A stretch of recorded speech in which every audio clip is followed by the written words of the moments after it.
Now we move on to keynote talks. Bjørn Berge, Deputy Chairman of the Council of Europe, to talk about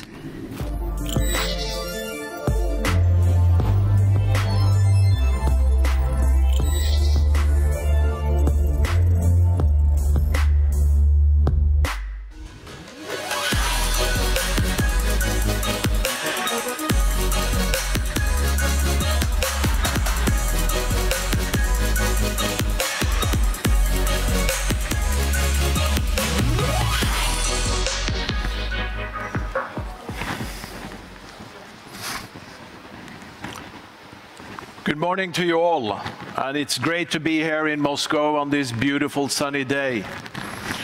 And it's great also to be here to speak about an issue of pressing importance to individuals, civil society, businesses and governments throughout the world. Artificial intelligence is already inseparable from the lives we live.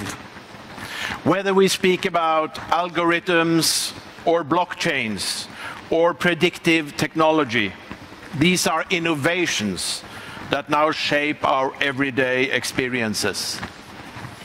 The jobs that we do, the information that we see, the choices that we make.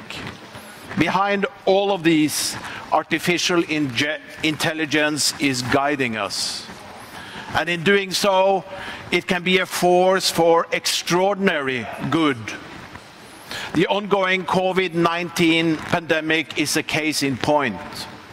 From the design and use of tracing apps to track cases of infection, to the sharing of scientific data and experience within countries and between countries, to the development of effective vaccines. Despite all of the lives lost during this public health crisis, each a tragedy in itself, it is worth reflecting on how many more might have died without the technology we already take for granted. As that technology advances and innovation takes its course, the role of artificial intelligence will only expand and intensify. And there is plenty to look forward to. More routine and uninteresting work that will be done by machines instead of people. Further improvements that might be achieved in diagnostic and therapeutic outcomes for patients and their safety. Driverless cars, and who knows, maybe one day aircrafts that might take us effortlessly to our chosen destination. But there are certainly challenges and dangers too. The rise of technology-driven decision-making scares many, and this is not unreasonable. They worry about a lack of clarity in the development and operation of artificial intelligence systems. They feel uncertain about who has legal responsibility for those systems, not least when they operate across national borders. And they can see for themselves that automated decisions create the danger of bias, with digital technology preempting what content we see, from the kind of news we consume to the job adverts that are recommended or withheld from our view. A practice that carries the risk of discriminating against individuals and particular groups in our societies. This also raises the issue of surveillance. As we know, every move we make on the internet is recorded, analyzed, and very often also sold. These concerns relate to both ethics and the law and cannot simply be ignored. It is not that there have been no attempts to address them. At the national level, governments have launched initiatives, including ethical codes. But artificial intelligence cannot be regulated effectively by any one government alone. The web and related technology are something that we share, all of us. They are international by their very nature. So if we want effective regulation, that means harmonized rules between countries, effective legal protection, and an oversight mechanism to ensure compliance. A multilateral solution must be found. The Council of Europe exists to protect and promote human rights, democracy, and the rule of law through common standards agreed by all 47 member states, including, of course, the Russian Federation. These standards draw from the European Convention on Human Rights, which every member state has ratified, and that has the force of law across our shared pan-European legal space. And it is through this lens that we are looking at the possibilities for addressing the challenges raised by rapidly evolving artificial intelligence. Not to inhibit it, but to harness its potential for the benefits of us all in Europe and also beyond. This kind of challenge is not unfamiliar to us in the Council of Europe. Previous advances in technology have also raised issues that fall within our remit and which we have addressed successfully.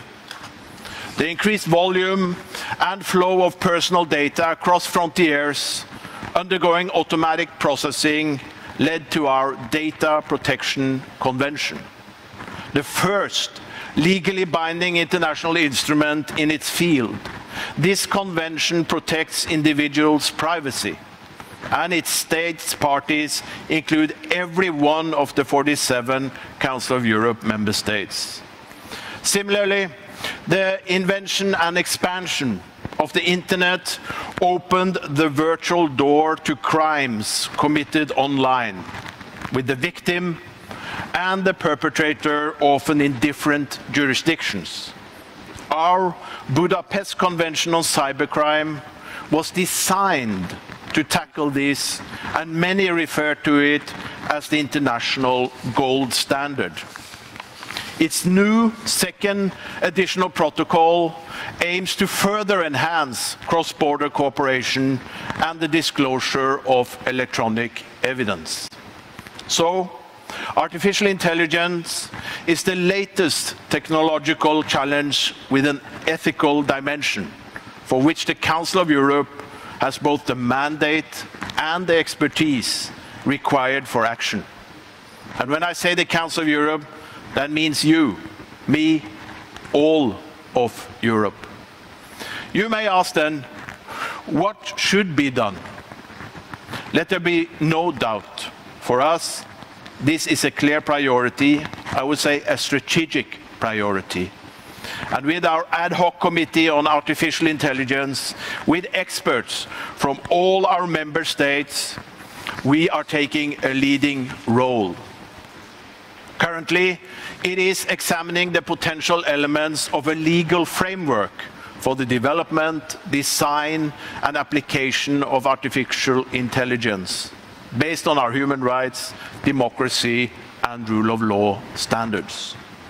And we are working to ensure that the recommendations it makes are focused, informed, and realistic. That's why we need to listen to you, the leading companies and actors that work on these issues every day.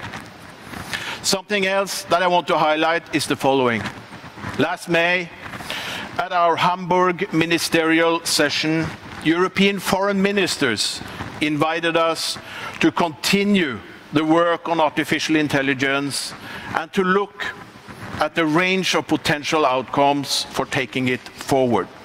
In particular, they asked us to focus on the possibility of a two-pronged approach. The first element is the legally binding transversal instrument, including general common principles that cut across disciplines. Negotiations on this should start next spring. And the second element is the development in parallel of additional binding or non-binding instruments that are designed to tackle the issues raised by artificial intelligence in specific sectors. This is already happening. For example, we have already undertaken work on the legal implications of driverless or autonomous vehicles. Among other things, this addresses the difficult questions of who should take responsibility for technical failures, including crashes. In a completely different area, and with regard to the administration of justice, CEPEJ, our European Commission for the Efficiency of Justice, has drawn up a European ethical charter on the use of artificial intelligence in judicial systems. It strongly advocates respect for fundamental rights, non-discrimination, and data quality and security in the design and use of artificial intelligence-based tools. What is clear today is that moving forward, we will continue to work on the basis of strong evidence and an inclusive consultation process. This will be done in cooperation with other international and supranational partners. It is an approach endorsed by our member states in Hamburg as a means to ensure a global perspective. And as I already stated, we will continue to engage with digital companies, civil society, and academia. In this context, I would like to welcome the fact that today, Sberbank is joining the cooperation framework we launched 4 years ago between the Council of Europe and Internet and Digital Companies and their representatives association. This is an important decision, and we very much look forward to our cooperation. Ladies and gentlemen, like all technological advances of the past, artificial intelligence has the potential to transform the ways in which we live and work for the better. But history teaches us that it is right, necessary, and possible to regulate that technology so that we can prevent and mitigate its harms. As an international organization safeguarding the fundamental rights and freedoms of over 840 million people, it is our role and mandate to take a lead in this area.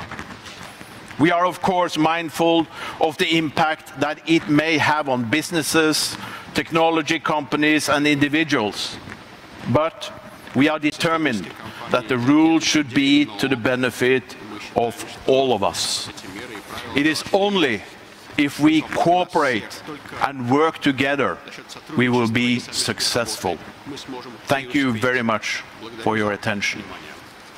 And thank you very much for joining us here in this stage live in Moscow. It's especially precious in terms of pandemic right now. Thank you very much indeed.